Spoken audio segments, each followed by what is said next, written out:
নেতাজি এক্সপ্রেসের সকালের টাইমিংটা কিন্তু খুব বাজে। মানে হোটেল থেকে 4টের সময় উঠে বেরিয়ে ওই মানে গাড়ি পাওয়াটাও খুব অসম্ভব ব্যাপার হয়ে দাঁড়ায়। তো পেয়ে গেছি, আর এত তাড়াহুড়ো করে বেরিয়েছি যে আমার এখন মানে কি বলবো, প্রকৃতির ডাক দিচ্ছে। মানে প্রকৃতির ডাক এমনভাবে দিচ্ছে, আমি দাঁড়িয়ে আছি খুব কষ্টে।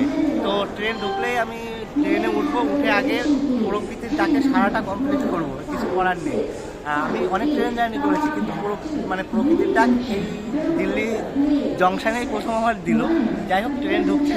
আমার জীবনে অনেকগুলো রেল জার্নির অভিজ্ঞতা আছে, তবে এক একটা রেল জার্নির অভিজ্ঞতা এক এক রকম হলেও আমার কাছে এই নেতাজি এক্সপ্রেসের অভিজ্ঞতা ছিল সম্পূর্ণ আলাদা। ভয়ঙ্কর বিপত্তির মধ্য দিয়ে এই রেলযাত্রা সূচনা। তবে শুধু একটা সমস্যা নয়, বিভিন্ন সমস্যার সম্মুখীন হয়ে এই যাত্রাটা। তবে সমস্যা শুরু গতকাল হোটেল থেকেই। প্রথমত রাতের খাবারে পেটের সমস্যা, রাতে প্রবল জ্বর। অনেক রাতে ঘুমিয়ে ভোর 4টেতে ট্রেন ধরা আমার কাছে ছিল একটা চ্যালেঞ্জের বিষয়। দিল্লিতে আজকে 3 দিন, আজকে বিদায় নেব। খেলার জন্য সত্যি খুব ব্যস্ত ছিলাম, তাই কোথাও ঘোরার প্লেস দেখাতে পারলাম না, খেলা নিয়েই ব্যস্ত ছিলাম। যাই হোক, পরবর্তীতে যখন দিল্লি আসবো তখন ট্যুরিস্ট প্লেসগুলো দেখাবো। যাই হোক, তো এখন ঘরে ফেরার পালা। আজকে আমি জার্নি করব এই দিল্লি থেকে, অর্থাৎ ওল্ড দিল্লি যেতে হবে। ওল্ড দিল্লি থেকে 12312 নেতাজি এক্সপ্রেস ধরে আমি হাওড়ার উদ্দেশ্যে রওনা দেব। তো ট্রেন আমার ঠিক 6টার সময় দিল্লি থেকে। তো এখন টাইম বাজে ঠিক 4:33। র্যাপিডো বুক করলাম। র্যাপিডো আসলেই এই হোটেল ছেড়ে নিচে নেবে একেবারে র্যাপিডো করেই ওল্ড দিল্লি রেলওয়ে স্টেশন। তো দেখা হচ্ছে ওল্ড দিল্লি রেলওয়ে স্টেশনে। সময় তখন ভোর 4:27। কোনো রকম ফ্রেশ হয়ে ঘুম চোখে হোটেল ছেড়ে বাইরে বেরিয়ে এলাম। ঘুম চোখে তাড়াহুড়ো করে পটিও ভালো হলো না। রাস্তায় এসেই কিছুক্ষণ অপেক্ষা করতে র্যাপিডো হাজির। যদিও একটু বেশি ভাড়া দিতে হয়েছিল, তবুও র্যাপিডোতে উঠে নিস্তব্ধ দিল্লির হাইওয়ে দিয়ে পৌঁছে গেলাম ওল্ড দিল্লি জংশন। বন্ধুরা, ফাইনালি পৌঁছে গেলাম ওল্ড দিল্লিতে। এবার এখান থেকে ঠিক 6টার কালকা মেল ধরে হাওড়ার উদ্দেশ্যে রওনা দেবো। আস্তে আস্তে ওল্ড দিল্লি স্টেশনের ভিতরে প্রবেশ করলাম। গায়ে তখন প্রচুর জ্বর এবং ডাক্তার খুঁজতে লাগলাম, যদিও স্টেশনের ভিতরে কোনো ডাক্তার বা মেডিসিন পেলাম না। তো আস্তে আস্তে আমাদের 16 নম্বর প্ল্যাটফর্মে যেতে হবে, কারণ নেতাজি এক্সপ্রেস 16 নম্বর প্ল্যাটফর্মে তখন দিয়ে দিয়েছে। আস্তে আস্তে এগিয়ে গেলাম 16 নম্বর প্ল্যাটফর্মে। এখন সময় ঠিক 5:42 বাজে। নেতাজি এক্সপ্রেস ধরার জন্য ওয়েট করছি। 6টা এখান থেকে সময়, তো এখনও লেট চলছে। যাই হোক, এক কাপ কফি খেয়ে শরীরটা একটু উষ্ণ করে নিয়ে তা 16 নম্বর প্ল্যাটফর্মে ঢুকবে। তারপর আমি এবার 3rd এসিতে করে নেতাজি এক্সপ্রেস ধরে হাওড়া পর্যন্ত যাব। তো ট্রেন ঢুকুক, তারপর বাকি কথা বলছি এবং ট্রেন সম্পর্কে ইনফরমেশান দিয়ে দিচ্ছি। চলুন তাহলে ট্রেন ঢুকুক, ট্রেনে উঠে বাকি কথা হবে। কফি খেতে খেতে আমি আর আহমেদ ওল্ড দিল্লি স্টেশনের 16 নম্বর প্ল্যাটফর্মে একটু পায়চারি মারছিলাম। কফি খাওয়ার পর প্রাকৃতিক ডাকে আমার সেই সাড়া দিল। এত তাড়াহুড়ো করে বেরিয়েছি যে আমার এখন মানে কি বলবো, প্রকৃতির ডাক দিচ্ছে। মানে প্রকৃতির ডাক এমনভাবে দিচ্ছে, আমি দাঁড়িয়ে আছি খুব কষ্টে। তো ট্রেন ঢুকলেই আমি ট্রেনে উঠবো, উঠে আগে প্রকৃতির ডাকে সারাটা কমপ্লিট করবো, কিছু করার নেই। আমি অনেক ট্রেন জার্নি করেছি, কিন্তু মানে প্রকৃতির ডাক এই দিল্লি জংশনেই প্রথম আমার দিল। যাই হোক, ট্রেন ঢুকছে।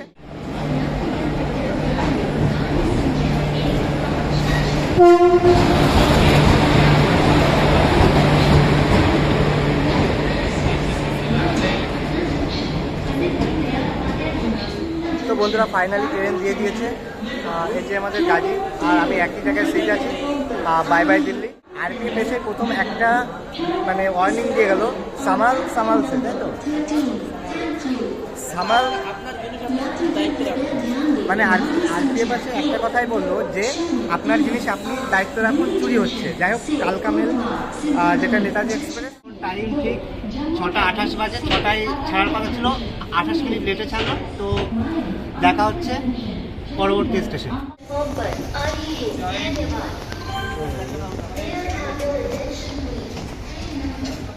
Train old Delhi railway station ছেড়ে দিল এবং আমরা আমাদের সিটে গিয়ে বসলাম। কিছু দূর গিয়ে দেখতে পেলাম ট্রেন তখন যমুনা সেতু পার হয়ে সামনের দিকে এগিয়ে চলছে। এখন সময় 7:23 বাজে। প্রায় 1 ঘন্টা ট্রেন চলছে, সামনে গাজিয়াবাদ রেলওয়ে স্টেশন, গাজিয়াবাদে ঢুকবে। তো এখানে একটা কথা বলবো, শরীর এত খারাপ, মানে জ্বর গায়ে, এর মধ্যে আর আমি নেমে দেখাবো না। কানপুরের আগে পর্যন্ত, কানপুর অবধি রেস্ট নেব। আমাদের এখনও কম্বল তারপর চাদর কিছু দেয়নি, এটা আমি নিয়ে আসতে যাব। কখন দেবে তার ঠিক নেই, তা এখন আমি নিজের মতন নিয়ে আসি, নিয়ে এসে আমি একটু শুয়ে পড়বো। আর গাজিয়াবাদের পর থেকে আমি শরীর যদি একটু ফিট লাগে তাহলে দেখাতে যাব। সামনে গাজিয়াবাদ আছে, তুমি গাজীর সাথে চিন্তা হ্যাঁ, করো না। সামনে গাজিয়াবাদ আছি, আমি গাজীর সাথে এই যাচ্ছে গাজী।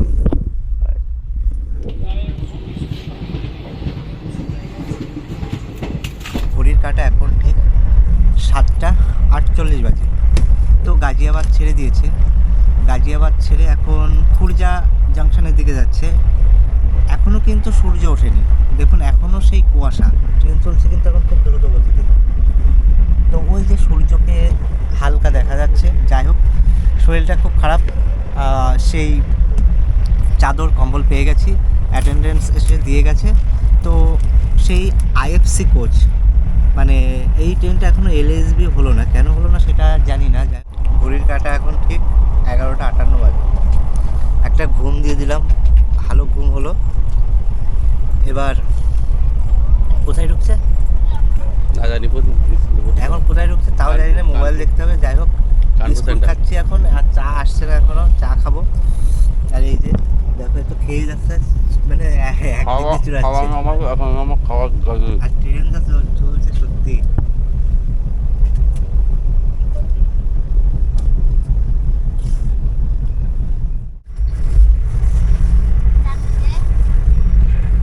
বারোটা 18 বাজে, আর আমাদের গাজি এই যে খেয়ে যাচ্ছে সেই তখন থেকে চানাচুর বিস্কুট, আর এই যে আমার চা, আমি চা খাবো।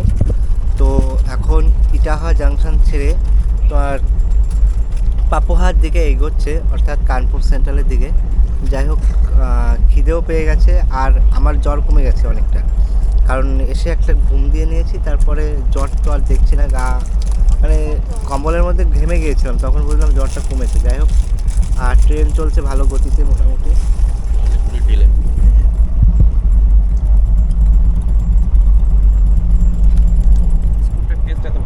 বিস্কুটটার টেস্ট দারুণ। এটা হচ্ছে সে আমরা যখন ম্যারাথনে গেছিলাম, সে ম্যারাথনে স্পন্সর করেছিল বিস্কুটের প্যাকেটগুলো।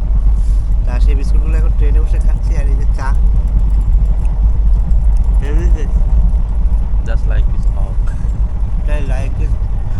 কানপুর সেন্ট্রালের দিকে ট্রেনটা এগোচ্ছে। অনেকটা সময় সিগনালে দাঁড়িয়েছিল, তো আমি এসির মধ্যে ছিলাম, আর ভালো লাগছে না। ঘুম থেকে উঠে চাটা খেয়ে একটু ফ্রেশ হয়ে বাইরে এসেছি।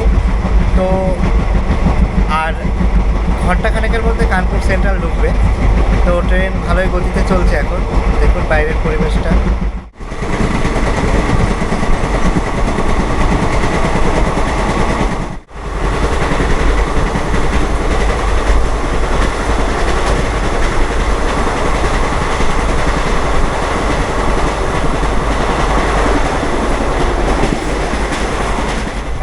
সেন্ট্রাল ঢুকছে, টাইম এখন 1:56 বাজে। ট্রেন লেট চলছে 1 ঘন্টার কাছাকাছি, মানে 45 মিনিট মতো। যাই হোক, কানপুর সেন্ট্রাল ঢুকবে। আর জ্বরটা অনেকটাই কমেছে, না হলে এত সুন্দরভাবে কথা বলতে পারতাম না।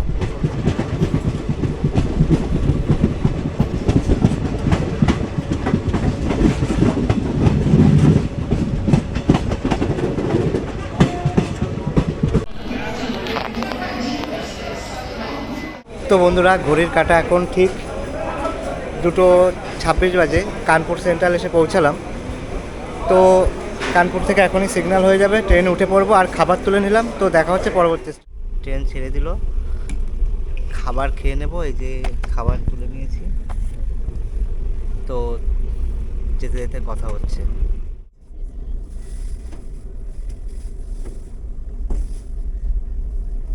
সবে কানপুর ছাড়লো, তো এর মধ্যে খেয়ে নেব, খেয়ে নিয়ে তারপর কথা বলবো।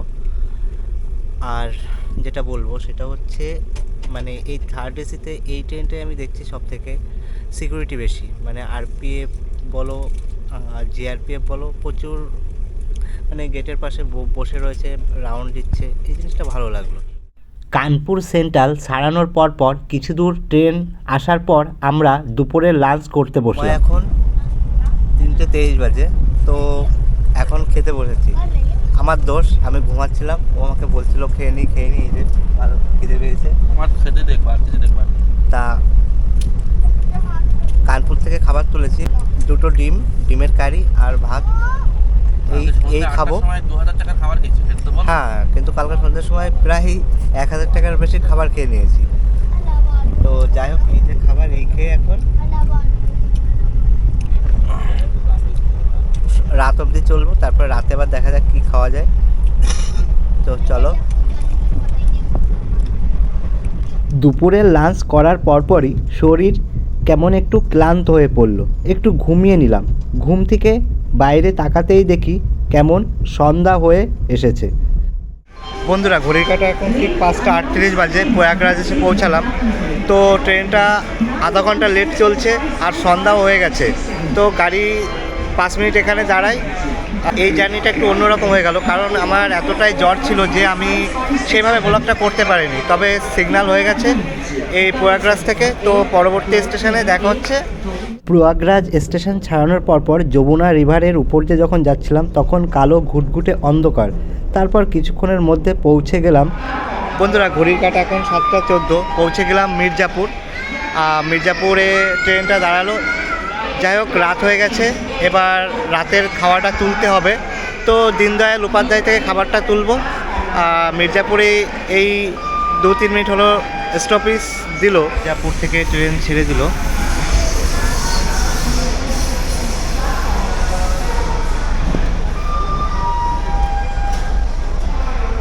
বন্ধুরা, ঘড়ির কাঁটা এখন ঠিক 8:20 বাজে। দীনদয়াল উপাধ্যায় রেলওয়ে জংশনে ট্রেন ঢুকলো, মানে পৌঁছে গেলাম। যাই হোক, এই যে প্রথম মানে আমার চোখে বাঁধলো যে কালকা মেল বা নেতাজি এক্সপ্রেস বিফোর টাইমে দীনদয়াল উপাধ্যায়তে ঢুকালো। মানে 1 ঘন্টা 20 মিনিট যেখানে লেট ছিল সেখানে বিফোর টাইমে ঢুকিয়ে দিল। যাক, ভালো লাগলো। তা এবার খাবার খুঁজবো, মানে খাবার খেতে হবে। তা দেখা যাক, রাতের খাবারটা তুলবো আর খাবারটা নিয়ে তারপর কথা বলছি। ঘড়ির কাঁটা এখন 8:50, 2 মিনিট লেটে ছাড়ছি, তাই তো? ওটা হয়ে থাকে কিন্তু বিফোর টাইমে, কালকা ফার্স্ট টাইমে।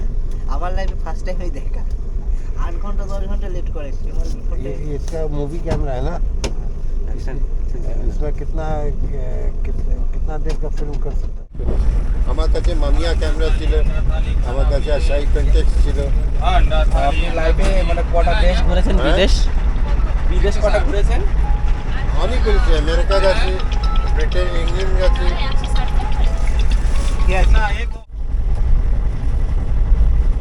बेस किचन किसका है? नीलम मालूम का है। हाँ सर।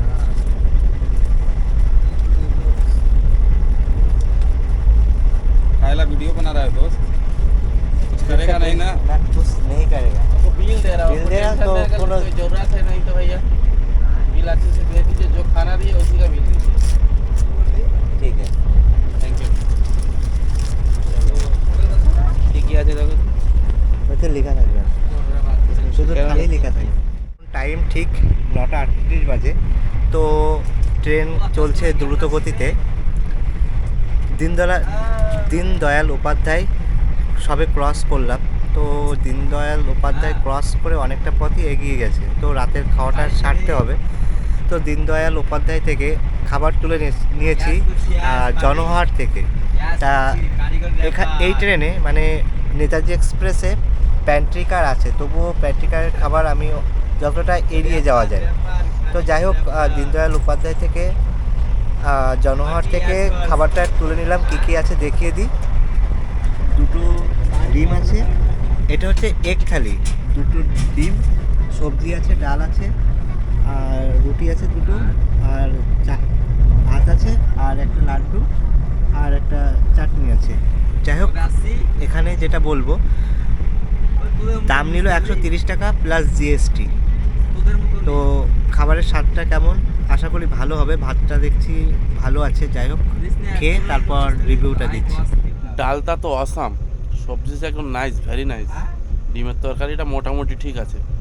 বাদ বাকি খাবারটা একদম ফ্রেশ, কোনো বাসি মাল নাই, পুরো টাটকা তৈরি করে, শুধু একটু ঠান্ডা হয়ে গেছে, আর কিছু দিব না। লাড্ডুটা কোথায় থেকে, মুঘলসারি থেকে নিয়েছো? মানে দীনদয়াল উপাধ্যায়? দীনদয়াল উপাধ্যায় থেকে, জনগণ থেকে। খাচ্ছি তা মনে হচ্ছে আমি হয়তো মানে রেঁধে রেখেছিল আধা ঘন্টা আগে, পেয়ে গেছি। একদম সেটাই বলেই দারুণ দিয়েছি। taste। সময় তখন 10:30 বাজে। দীনদয়াল উপাধ্যায় থেকে আমরা খাবার তুলে নিয়েছিলাম এবং সেই খাবার খেয়েও নিলাম। ট্রেন দীনদয়াল উপাধ্যায় ছেড়ে বেশ কয়েকটা স্টেশন পার করে গেছে। তো আমাদের রাতের খাওয়াও কমপ্লিট এবং কিছুটা সময় গল্পও করলাম। তারপর আস্তে আস্তে চোখ বুজে এলো, রাতে ঘুমিয়ে পড়লাম। গুড মর্নিং বন্ধুরা, সুপ্রভাত সবাইকে। রাতে ঘুমিয়ে পড়েছিলাম, তখন উত্তরপ্রদেশের দীনদয়াল উপাধ্যায় ছিলাম। তখন খাওয়া দাওয়া করে রাত্রে ঘুমিয়ে পড়েছিলাম। এখন ঘুম ভেঙেই দেখি ঝাড়খণ্ডের ধানবাদ ঢুকে গেছে। বন্ধুরা এখন সময় ঠিক 3:41 বাজে, পৌঁছে গেলাম ঝাড়খণ্ডের ধানবাদ। তো আর বাংলায় গিয়ে দেখা হচ্ছে।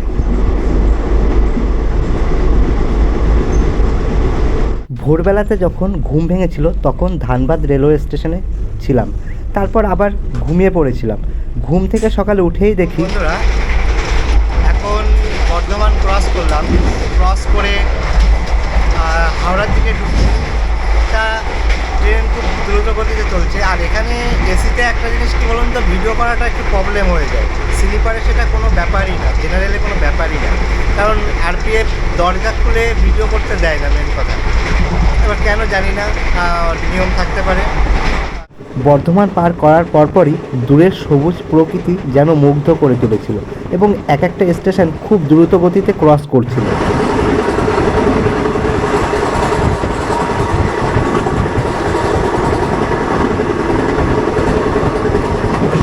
বন্ধুরা বর্ধমান ছেড়ে এবার হাওড়ার দিকে ঢুকছি। সময় এখন ঠিক 7টা বাজতে গেল, কারণ আমার ঘড়ি বন্ধ হয়ে গেছে, ঘড়িতে কাজ করছে না, চার্জ নেই। তো ট্রেন সত্যি ভালো টেনেছে, তাই তো। আর আস্তে আস্তে এই যে আঙ্কেলের সাথে দেখা হলো, মিট হলো, খুব ভালো লাগলো কথা বলে। আর মানে পুরো গল্প করতে করতেই চলে এসেছি আঙ্কেলের সাথে, কখন বুঝতে পারিনি, তাই তো। তা কেমন লাগলো? ভালো লাগে, খুব ভালো। আর সব থেকে ভালো লাগলো যে এই যে ক্যামেরার বিষয়টা, তারপরে ইউটিউবের বিষয়টা ওনার জানতে খুব ভালো লেগেছে। হ্যাঁ, ওগুলো শুনেছে, এগুলো হ্যাঁ। সম্পর্কে জানার আগ্রহটা, এগুলো আরও আমার ভালো লাগলো। তা দীনদয়াল উপাধ্যায় থেকে আঙ্কেল উঠেছিল, তারপর থেকে পরিচয় খুব সুন্দর, খুব মানে একটা সম্পর্ক হয়ে গেছে, মানে চলার পথে। যাই হোক, আবার যদি কখনো দেখা হয়, হ্যাঁ, নিশ্চয়ই। ভালো থাকবেন তাহলে।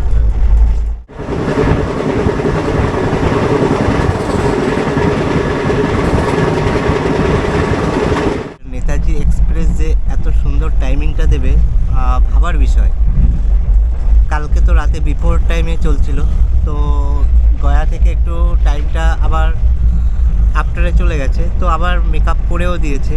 তো দেখা যাক হাওড়ায় কখন ঢোকে। বর্ধমান পেরিয়ে গেছি, যাই হোক। আর বসে বসে প্রাকৃতিক পরিবেশ দেখছি, মাঠঘাট দেখছি, আপনারা একটু দেখুন।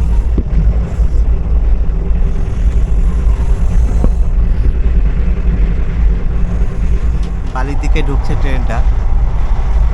যাই হোক, এই ট্রেনটা এক্সপিরিয়েন্সটা আমার অন্যরকম। এর আগেও এই ট্রেন দুবার চেপেছি, তবে একবার থার্ড এসিতে চেপেছি আর একবার স্লিপার চেপেছি। তো দুবারই লেট চলেছিল খুবই, মানে শীতকালে। আর হাওড়ার দিকে ঢুকছে। যাই হোক, আমি ব্রাশ করব, ব্রাশ করা হয়নি এখনও। আর ট্রেন চলেছে দেখো গতিতে।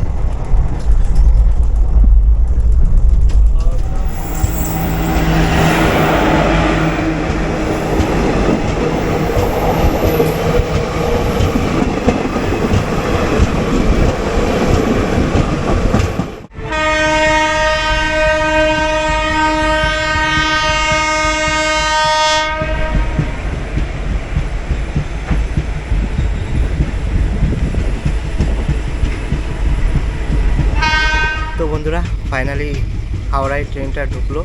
এখনও ঢুকছে, তো কত নাম্বার এখনও বোঝা যাচ্ছে না। যাই হোক, ট্রেনটা ঢুকুক, তারপর বাকি বলে দিচ্ছি।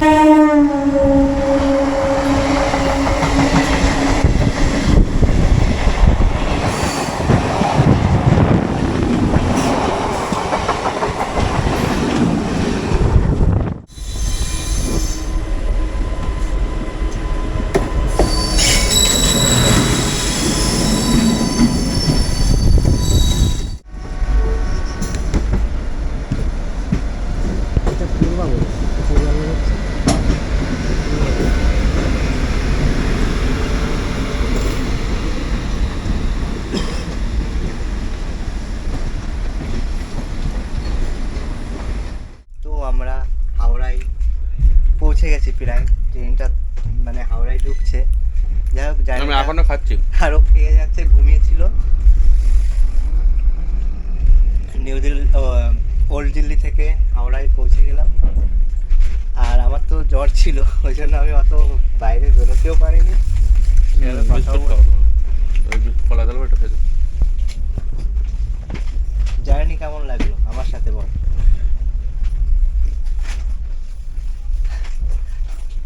Please comment. ও রিভিউ দিতে হবে, আমি বলে কেমন লাগলো, আমার সাথে জার্নিটা করে। ইমোশন দিচ্ছিলাম।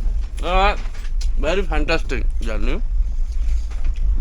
কী বলবো, আমি অনেকগুলো জার্নি করেছি, এবার জার্নিতে টাকা শোধ হয়ে উল্টে আমার কাছে 10,000 টাকা পাবে। এত খেয়েছি, এত ঘুরেছি, সব ফ্রিতে। তো ওই জন্য জার্নিটা আরও মজাদার হয়ে উঠেছিলো। তাতে আমাদের খেলো ইন্ডিয়া হচ্ছিলো আরও আসাম। কী বলবো, যত তারিফ করবো আমি মনে করবো যতটাই করি না কেন কম হয়ে যাবে। এর জন্য তারিফ না, ব্লগটা দেখো, সব মজাগুলো দেখতে পাবে। অ্যাকচুয়ালি আমাদের স্পন্সর ছিল, ওই জন্য আমাদের খরচা লাগেনি। জার্নিটা ওই জন্য বেশি মজাদার হয়েছে। যদি নিজে খরচা করে করতাম তাহলে সে ব্যাপার আলাদা ছিল। যাই হোক, এই যে হাওড়ায় ঢুকে গেছে। হাওড়া ব্রিজ, হ্যাঁ, হাওড়া ব্রিজ দেখা যাচ্ছে। কয় নম্বরে দিয়েছে, 17 না 14?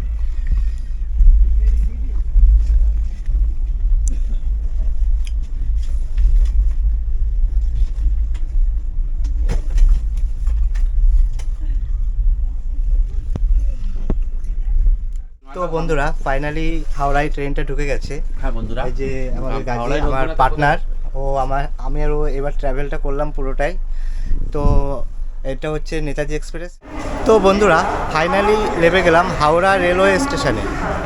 তো এবার এই হাওড়া রেলওয়ে স্টেশন থেকে এক্সিট হব। মাত্র 15 মিনিট লেটে নেতাজি এক্সপ্রেস হাওড়া স্টেশনে ঢুকলো এবং নেমেও গেলাম। এবার এক্সিট হব। তা ভিডিওটা কেমন হয়েছে অবশ্যই জানাবেন, কমেন্ট করবেন, লাইক করবেন, শেয়ার করবেন। আর আপনি নতুন হলে একটা সাবস্ক্রাইব করবেন। সবাই সুস্থ থাকবেন, ভালো থাকবেন। আবার দেখা হচ্ছে নতুন এক ভিডিওয়।